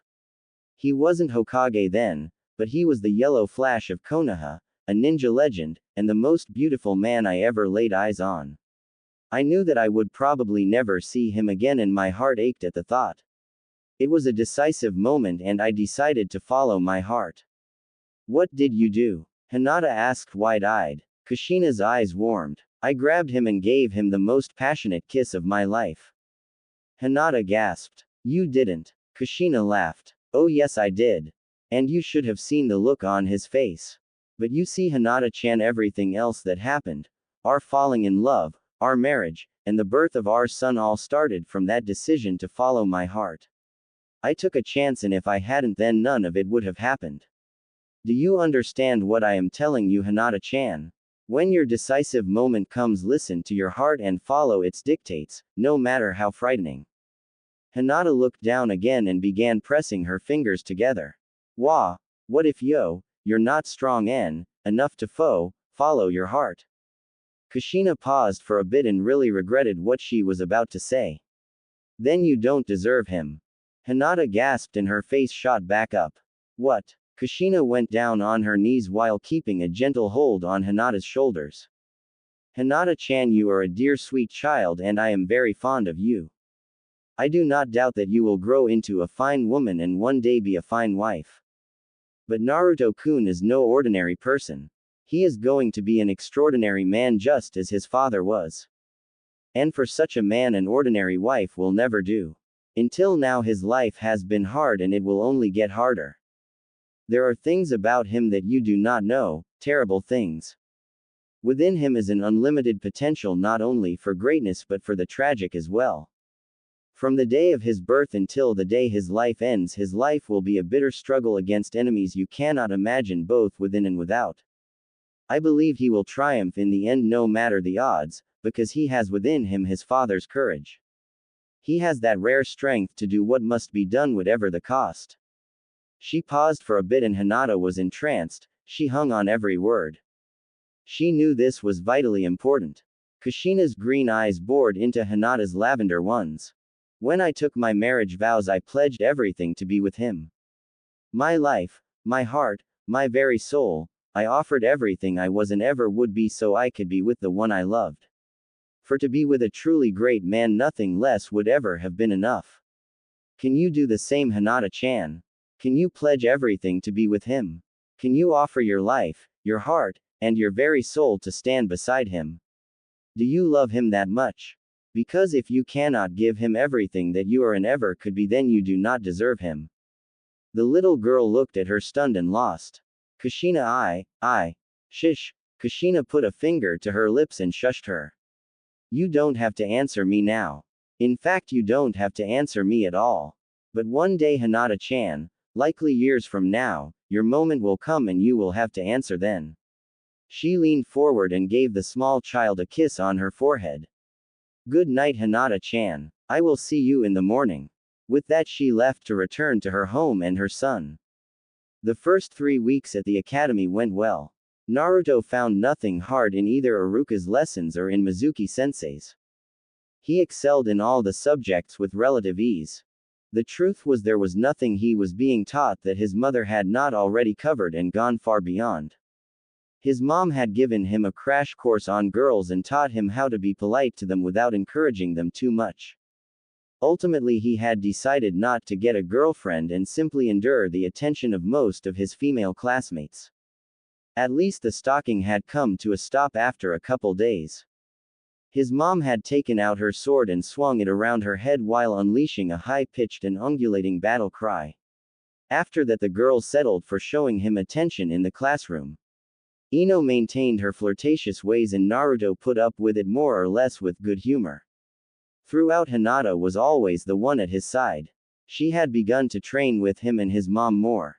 Hinata remained his absolute best friend, but he also began to make another close friend. Checkmate. A lazy boy said. Naruto sat back and studied the board for a moment. You surprised me. Want to play again? Shikamaru nodded. You know, Naruto, I have to give you credit, you're the only one besides my dad who will play with me on a regular basis. You're also the only person besides him to ever beat me. He began to set the board up again. Naruto shrugged. I like playing with you, Shika. It's a challenge and the games help me develop my strategic thinking. He looked at him suspiciously. You know, you are a lot smarter than you like to let on. Why don't you try harder? Or even try a little? I mean, you're the dead last in the class. Shikamaru sent him a disinterested look. So? Naruto frowned at him. So don't you want to be as good as you possibly can? Don't you want to be great? Too troublesome. I just want to be average. Why do you want to excel so much? Because I want to be the greatest Hokage Konoha has ever seen. He said almost automatically. Shikamaru smiled. Greatest. Wouldn't just being Hokage be enough for you? No, Naruto said seriously. My father was the hero who saved this village from the Kyuubi. He gave everything to save Konoha. I want to be like him and even greater. I love Konoha and its people and I want to protect them and keep them safe. And I want to be better than any who came before, otherwise what's the point? That won't leave you very much time for watching clouds or playing shogi. Shikamaru pointed out. No, but if I can keep Konoha safe, I'll gladly make that sacrifice. Shikamaru smiled. Spoken like a real Hokage. Would you boys like some cookies? She entered the game room with a tray. They're still hot. Thanks, Mom. Naruto said. Thank you. She smiled at the two boys. This was the first time he'd brought over a male friend. She chuckled thinking about the first time he'd brought over a female. 10 miles. Ino paled. Naruto smiled at her. It's a really good warm-up. Once you're done, your body is warm and loose and you can hit the obstacle course. Obstacle course? Come on, I'll show you. He led her to the other side of the mansion and pointed out its features. You wade through the mud pit, go through the monkey bars, swim across the pond, chakra walk up the 100-foot tower, and then down the zip line. Ino looked at him uncomfortably and wondered what he would think if she told him she couldn't swim or chakra walk and really wasn't eager to go waist deep in mud. So we'll normally do the course 5 times. Then we'll start on the taijutsu sparring. Just so you know, my mom knows a few medical jutsus, so don't worry when you spar with her. She thought her heart stopped. Whoa, hold it. I'm going to spar your mother. I was sort of hoping to spar with you, Naruto-kun. Well, I'm sure you were, dear. Kushina said to her with a smile. But I want to see what you're made of. Don't worry, I probably won't break any bones, and if I do, I'll get you the hospital very quickly. Naruto frowned at his mother.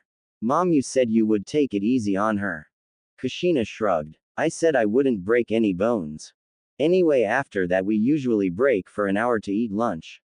After lunch we'll do basic exercises to build up strength and endurance. 1,000 push-ups, 1,000 sit-ups, 1,000 crunches, 1,500 jumping jacks and 500 pull-ups. Ino stared at him and his mom, praying that they would burst out into laughter and tell her they were kidding. Then after that it's time for weapons training. My mom and I will work on sword work, but you're free to work on shuriken and kunai. Then we finish off with a relaxing 5-mile run. Ino stared at him. And this is your regular workout? He nodded. On days when I'm not in school. On school days I have a 3-hour workout. He frowned at his mother. I'd do more, but she doesn't want me to exhaust myself. So anyway, you ready to go? She grinned weakly. Sure. You ready, Hinata-chan? Of course, Naruto-kun. All right. Let's have a really great workout. Naruto said excitedly and led the 4 of them along the trail that ran around the estates. After about 100 yards. Ow. Oh ow. Ow. It hurts. Ino collapsed to the ground and grabbed at her ankle. Naruto was quickly kneeling at her side with Kushina and Hinata standing a bit behind him. What happened? Naruto asked. Oh Naruto-kun, I am so sorry. But I twisted my ankle. Ino said bravely. Oh, that's too bad, Ino. Are you alright? Naruto sympathized. What incredible bad luck. Kushina said. It really is unbelievable. Hinata giggled. Naruto-kun, I hate to do this, but I won't be able to work out with you. Would you mind carrying me home? She asked pleadingly. You know, Ino, my mom could probably heal you. Naruto said. No. I don't want to trouble her. I think it would be best if you could just get me home. Well, okay, Ino. Naruto made to pick her up, but his mom put her hand on his shoulder. Actually, Naruto-kun, as the adult, it's my responsibility to get her safely home. Kushina said. I would really prefer if Naruto-kun carried me. Ino pleaded. I am sure you would, dear. Kushina picked her up. You two continue on, I'll be back in a few minutes. She leapt away without even giving Ino a chance to say anything more. Naruto looked over to Hinata.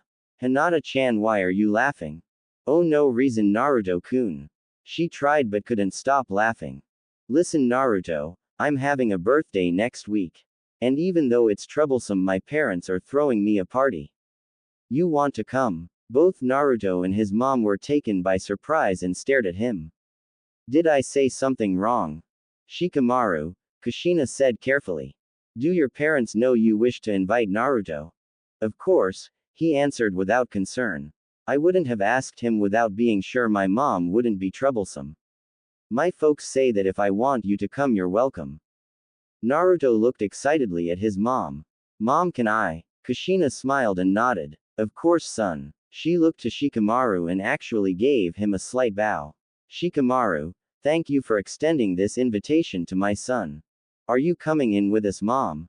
Naruto asked. Kushina smiled. She had of course escorted her son and Hinata to the Nara residence. No, Naruto-kun, you and Hinata go in and have a good time, I'll be here when you're ready to return. With that she leapt away. They had each brought a gift, and as they approached the front door they could hear the sound of music and the high-pitched laughter of children.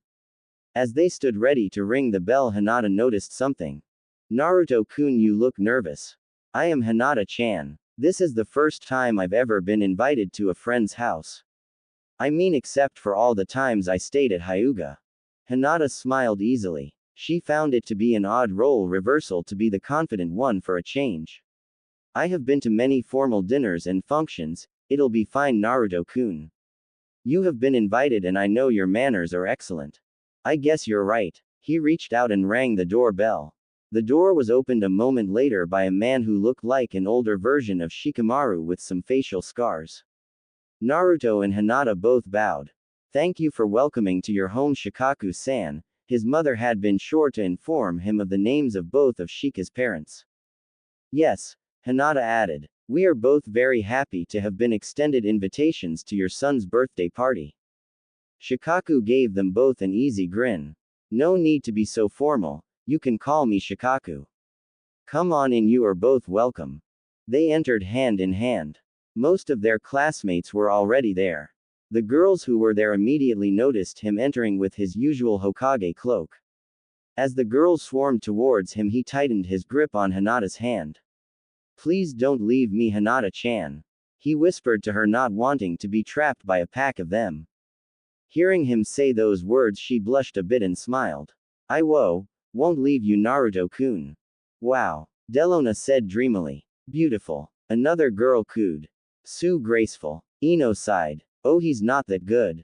An annoyed Sakura said. Sasuke is a much better dancer. Oh yeah, Ino smirked. How would you even know, forehead? I haven't seen him dance. He said he might dance with me later. Sakura said defensively. Don't hold your breath. Ino said flatly. Stung Sakura shot back. Oh yeah, Ino pig, well, I haven't seen him dance with you yet. The only one he has danced with is Hinata. I know. Ino frowned. She really wanted to dance with him. Hinata had never enjoyed herself so much at a party. The formal functions she went to as part of her responsibility as the Hyuga heir were always dry, boring, and lifeless. The only parties she had ever attended that she had really enjoyed were Naruto's birthday parties. And this was better because they had never danced before. Dancing had never been a part of those celebrations. But here a space had been cleared in the living room and music was playing loudly. All the girls wanted to dance with him. But he did not really feel comfortable with anyone but her, and so the two of them danced exclusively. And she had discovered he was a marvelous dancer. She knew why, of course. She had watched him train with his sword many, many times. Unlike using kunai or shuriken, a large part of using a sword effectively was proper footwork. The fighting styles were actually called dances, and he had mastered one of them. The dance of the camellia. Watching the way he could move and flow with his sword was beautiful, and those movements transferred well to the dance floor. She had never danced with him before and just loved the shared movement and the feel of all his attention focused solely on her. As they danced, the song they were listening to ended. The next song was a slow one. The two of them stopped for a moment and looked around. There were 6 other couples dancing. When the song came on, 4 of them decided to leave the dance floor. The other 2 danced close with the boy holding the girl around her back just above her hips. Hinata expected he would want to take a break from dancing. But instead Naruto grabbed her around her hips and pulled her close. Eek! The sound came out of her before she could stop it. Naruto gave her a look of surprise. Is something wrong, Hinata-chan? No, Naruto-kun. He shrugged and pulled her close like the other 2 couples who were dancing. It took her just a moment to settle down being so close to him, but she slowly did and put her head down on his shoulder. Once she did manage to calm down, she sort of regretted having her big beige coat on. She shut her eyes and just relaxed as they slowly moved in rhythm to the music. She let out a contented sigh. Naruto-kun. Sakura saw the way Ino was looking at the two of them. Jealous much, Ino pig? Ino gave her a nasty grin. Isn't it time for you to go up to Sasuke and get ignored again? Ino looked back at the two of them. Well, aren't they cute, but it won't last. She is not his type. Why are you smiling like that? Naruto asked suspiciously. Like what, Naruto-kun? His mother asked innocently. They had dropped off Hinata and were going up the walkway to the front door. Like you know something. Naruto accused. Like what? I don't know. Kushina patted her son's shoulder. Naruto-kun, really? Are you suspicious of your own mother? He looked a bit embarrassed. No, of course not. I'm sorry, Mom. That's all right, son, I forgive you. She opened the front door and they both entered the mansion.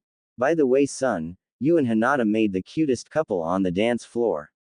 His mom gave him a huge smile. Mom, you were spying on me. Naruto accused. I prefer to call it protective surveillance. They were gathered in the dojo. After making certain all the students at least knew the basics, Mizuki had told them it was time for them to begin sparring one another. The academy was designed to foster competition. The students were encouraged to develop their individual excellence. Teamwork was also important, of course, and there were team-building exercises as well. But the atmosphere was deliberately kept competitive. All right, everyone, to begin with, we will have the boys fight the boys and then the girls will fight each other. Mizuki announced. Once we have a pecking order of the strongest and weakest in each group, we will begin having the boys and girls fight each other as well. Now I want all of you to fight as hard as you can. Keep in mind that someday you will have to fight for your lives. Do not get into the habit of holding back. I want all of you to do your absolute best. He smiled at all of them. With that in mind, we are not here to deliberately hurt anyone. If someone is hurt during the match, no one will find any fault with that. But please do not strike a fallen or unconscious opponent. If I tell you to stop, do so immediately and take a couple steps back. Also, if you see blood, please halt. As he'd known it would, the last comment got their attention. Most looked just a little bit uncomfortable. Mizuki knew that was good. Up until now, most of them had only sparred with family or friends who held back from hurting them. It was time for them to fight with the understanding that they could be hurt. Time to toughen them up a little bit. Some of them didn't seem at all bothered or worried. Kiba was grinning and looked eager to scrap. Sasuke just smirked, probably thinking no one here was good enough to touch him.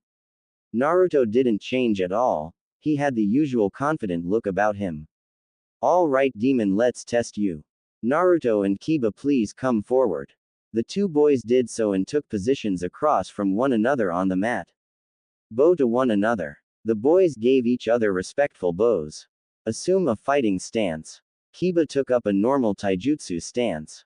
Naruto put one foot a bit in front and the other a little behind and out to the side. One hand he held out in front of his face and the other behind his head near his ear. Kiba sent him a look. What's with the weird stance? It's the starting position for crane style. He replied simply. All right, begin. Eager Kiba ran straight in, trying to launch a strong if slightly clumsy attack. Naruto took a quick sidestep, reached out and punched the back of his head. Kiba stumbled forward and fell face down on the mat unconscious. The match was ended in less than 10 seconds. Very well done, Naruto. Really impressive. Mizuki gave the boy a big encouraging smile. Naruto rubbed the back of his head and returned the smile. He liked Mizuki-sensei. The girls were standing in a group a bit separate from the boys. They all watched as Naruto walked triumphantly off the mat. Ino sighed. He is so amazing, I so love him. No you don't, Ino. The girl next to her said. She instantly turned and glared at the girl. What did you say, Hinata-chan? Hinata calmly faced the irate blonde. I said you don't love him. She felt strangely comfortable and did not stutter or stumble over her words. You don't even really know him. To you he's just some ideal. The other girls all quieted down and listened to the two of them. Oh, so I suppose you know him better? Ino demanded. I've known Naruto-kun my whole life. She said simply. And I can't remember a time when I didn't love him. Ino sneered. Too bad you two are just friends. Hinata's eyes went to the floor. Maybe that'll change one day. Sensing an advantage, she pushed it. Yeah, right. You are soon not his type. I mean, seriously, do you think he'll end up with a quiet little mouse like you? Hinata's eyes came back up and she sent Ino a hard look she had never suspected the quiet girl even capable of. I'm not a mouse. I'm a kunoichi and heir to one of the strongest clans in Konoha. And even if I am a little shy, Ino, never think that means I'm scared. Oh yeah, you really think you'll end up with him? I don't know, she said honestly. I don't know if I'll ever be strong enough to deserve someone like Naruto-kun. But I've decided that I want to be someone who would be worthy of his love. I've started working hard to become such a person and I'll continue to work towards that goal. Because to me Naruto-kun is worth that sacrifice, he is the one I love and the one who gives me courage. Well, I'm going to get stronger too. And there's no way I'll lose Naruto-kun to you. Hinata shook her head. This isn't a competition. Ha, that just shows what you know. When it comes to getting the boy you want, it's always a competition and I intend to win. Hinata frowned at her. Is that all Naruto-kun is to you? The prize in a contest? Are you really that shallow? What? She began shaking her fist. What did you just call me, you little mouse? Is there a problem? Mizuki asked. Mizuki-sensei, I want to fight her right now. Mizuki looked at her in surprise. Usually it was the boys who developed grudges and demanded to settle them in a spar. He had planned to finish with the boys first, but if Ino was this adamant, it would be better to get this out of the way. Do you have an objection, Hinata? She shook her head. No, Mizuki-sensei. He shrugged. Very well, both of you come forward and take your positions. Hinata took a step and halted. She thought for a moment and came to a decision. She unzipped her beige jacket and left it on the floor. The boys were all watching as Ino and Hinata took their positions on the mat. This was the very first time any of them had seen her without a jacket. Even Naruto had not seen her without that jacket since she started wearing it about half a year ago. Hey! Kiba shouted. Hinata's got ta-tush. Almost immediately Kiba was grabbed around the collar and was yanked forward until he was nose to nose with a very angry Naruto. What did you just say, dog boy? Naruto growled. Kiba gulped and felt the urge to whimper and turn up his belly. Nothing. Naruto let him loose and turned back to the girls. Wow. Hinata-chan has taught Tush. Having bowed to one another, Ino smiled. Naruto's watching us. I know. Assume a fighting stance. Mizuki commanded. Ino snapped into a standard Goken stance. Byakugan, activating her bloodline, the veins near her eyes popped up, giving her a suddenly fearsome look. She dropped into a Juken fighting stance. Ino suddenly looked to Mizuki. Hey, is that allowed? Is there a problem, Ino? I told all of you to fight to the best of your ability, and Gentle Fist is the fighting style of the Hyuga. But I didn't think she could actually use it. Ino felt just a little worried. She'd heard of Gentle Fist and it was one of Konoha's strongest fighting styles. Mizuki frowned at her. Surprises and false assumptions are a part of ninja life. Consider this a valuable lesson for the future. Maybe you should twist your ankle. Hinata said sweetly. Ino glared at the girl. Woohoo! Kick her, Hinata-chan. Naruto shouted. Hinata smiled happily. Watch me, Naruto-kun. All right, Mizuki spoke. Begin. She did IB on Burbos. Ino got out as she pressed the bloodied cloth to her nose. Hinata bowed. I apologize, Ino. I did not intend to break your nose. Ino glared at her, clearly not believing it. Mizuki shook his head. Hinata, you have nothing to apologize for. Bloodshed is inevitable when there is conflict. He looked at all the boys and girls. Take a good look and get used to the sight. If you become ninja, you will see it often. Ino, go to the medic nin's office. You are dismissed from the remainder of this session. Mizuki got back to the spars. About 20 minutes later, another Chunin instructor arrived and spoke quietly to Mizuki. Mizuki listened and then called out. Naruto. The academy administrator wishes to speak with you. Please go with Larm. Naruto nodded. Yes, Mizuki-sensei. He followed the Chunin instructor out of the dojo and down one of the halls. Naruto quickly noticed something. I beg pardon, Larm-sensei, but isn't the administration office the other way? Larm shot Naruto a hard look. The administrator wished to speak with you somewhere else. Why? Naruto asked curiously. I don't know. I'm simply following orders. Now come along and don't ask questions. Naruto didn't appreciate the tone but nevertheless followed. They went up to the third floor where the fourth-year students were being taught. As they went down the hall, Naruto noted all the classrooms seemed to be empty. The senior students were all outside doing their physical training. Larm came to a stop and so did Naruto. The Chunin pointed to room 315. The administrator is in there waiting for you. Naruto remained exactly where he was. Well, what are you waiting for? Naruto had a hand on his belt. With one finger he pressed a button there, activating his radio communicator. The microphone was in the collar of his bodysuit, so anything he said would go out so long as the communicator was in the send position. Pardon me, but just why are we here on the third floor standing in front of room 315 again? He asked casually. Larm frowned at him. I've already told you the administrator wishes to speak with you. Yes, but you haven't said why. You are being insolent. Do not keep the administrator waiting. Actually, would you mind asking him to come out and talk to me in the hall? Don't be ridiculous. Now get in that room right now or you will be in a great deal of trouble. Naruto looked at the man's eyes. He saw fear and a mounting panic there. He saw a bead of sweat run down the side of his face. His eyes twitched nervously toward the door. You're lying, Naruto said quietly. In an instant he was dodging and pulling his sword out as Larm threw a pair of kunai at him and cried out. The door to the room opened and 4 men came out, all of them holding knives. Larm launched himself forward with a kunai in each hand. Naruto was on his feet and began the dance of the camellia. He took advantage of his height. He slid forward underneath his opponent's kunai strike. He drove his sword up and in with all his might, aiming for the zipper that was in his Chunin vest. The sword struck and with savage might he drove the blade all the way through. Larm cried out as he was skewered. Naruto yanked his sword back out again and took a couple steps back as the Chunin pitched forward, dead or soon to be dead. His blood was spreading away from him. The 4 men who had come storming out of the room all came to a sudden halt at the sight they were confronted by. their Chunin ally lying still on the floor in a pool of his own blood. Meanwhile, their intended target was standing there with a bloodied sword eyeing them with a frightening calm. Is something wrong? He asked pleasantly. It's a little late for second thoughts. The men all looked at each other, clearly frightened and unsure of what they should do. Well, if you really want, we can just stand here and wait another minute and a half for my mom to arrive. As he'd known it would, that settled them. They rushed at him with a shout, waving their knives about. He waited for them like a wolf waiting for some rabbits.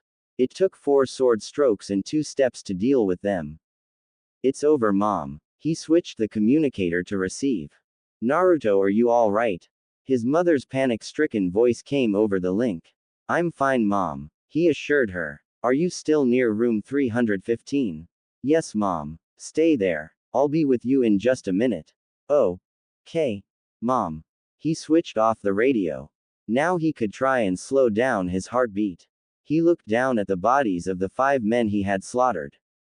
As he took out a rag and started leaning his sword, he wondered why they hated him so much.